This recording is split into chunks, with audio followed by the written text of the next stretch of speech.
Ancient humans looked at the same sky we do, but they had no satellites, no airplanes, no weather apps, no science class, no tiny phone notification saying, "Relax.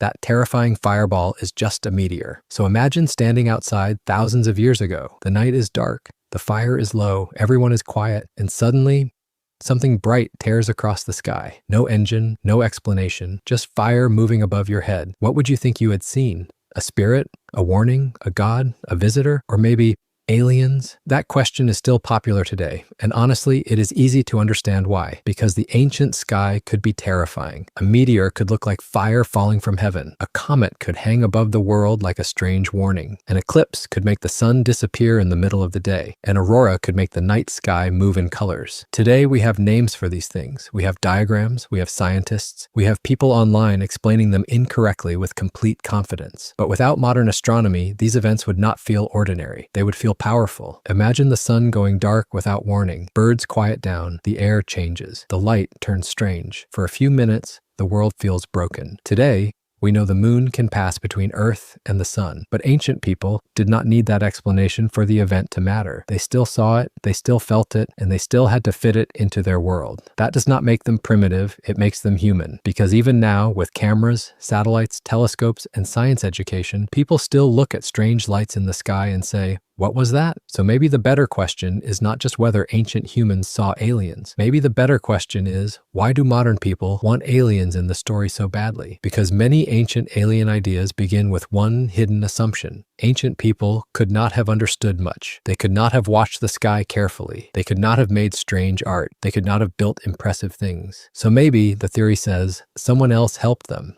Visitors, teachers, beings from the stars, but maybe that says more about us than it says about them. Ancient humans were not empty-headed people staring at clouds and waiting for information to fall out of the sky. They were observers. They had to be. The sky was not decoration. It could mean seasons, weather, migration, time, direction, ceremony, stories, memory. If you live without clocks, calendars, streetlights, or weather forecasts, the sky becomes part of survival. A modern person can ignore the stars and still get to work. An ancient person might need the sky to understand when the world was changing. So no, they did not have NASA.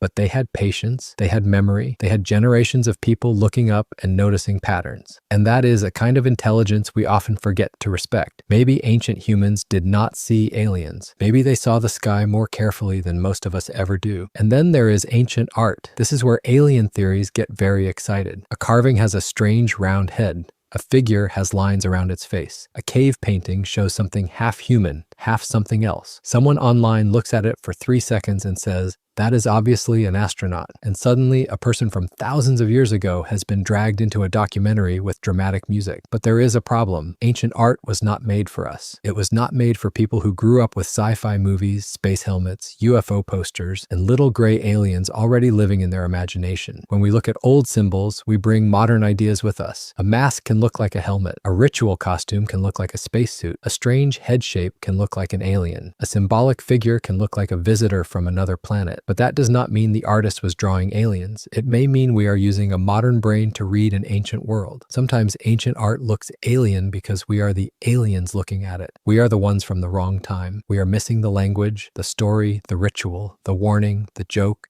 the meaning. A strange ancient figure could be a spirit, a hunter, a masked dancer, a mythic being, a ritual character, a memory, a story we no longer know how to read. And that is still mysterious. It just does not have to be extraterrestrial. Not every mystery is a spaceship. Sometimes a mystery is a human culture separated from us by thousands of years. And honestly, that might be more interesting, because ancient humans did not need aliens to make strange images. They had imagination. They had symbolic thinking. They had stories. Long before writing, humans were making marks, painting animals, creating human-like figures, and turning experiences into images. That means they were not just surviving, they were thinking, remembering, teaching, imagining, trying to make sense of the world. So when we see ancient art that feels strange, maybe the first question should not be, was this an alien? Maybe the better question is, what kind of human mind made this? Because that question gives ancient people something alien theories often take away: credit.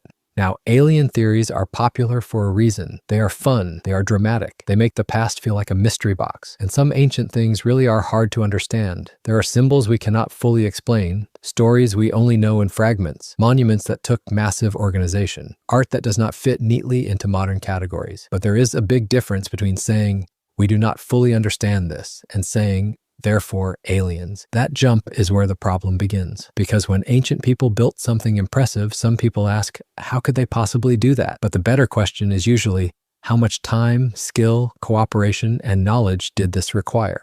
Ancient people had communities, they had teachers, they had trial and error, they had tools, they had memory, they had generations of people passing down what worked. A modern person might look at an ancient monument and think, I could never build that. And that may be true. Most of us should not even be trusted to assemble flat-pack furniture without emotional support. But your personal inability to move a giant stone does not mean humans needed help from space. It means ancient people had skills you do not have. And that is the real heart of this video. Intelligence does not always look modern. It does not need laptops. It does not need engines. It does not need electricity. Sometimes intelligence looks like watching the same sky for a lifetime, knowing when a season is changing, remembering where the sun rises, passing down stories because forgetting them could matter. Sometimes intelligence looks like a carved symbol, a painted animal, a strange figure on stone, a warning about fire in the sky. That is not primitive, that is human. So did ancient humans really see aliens? Probably not, but they saw a universe mysterious enough without them. They saw fire in the sky. They saw the sun disappear. They saw lights move in the dark. They saw patterns in the stars, and they turned those things into stories. Not because they were primitive,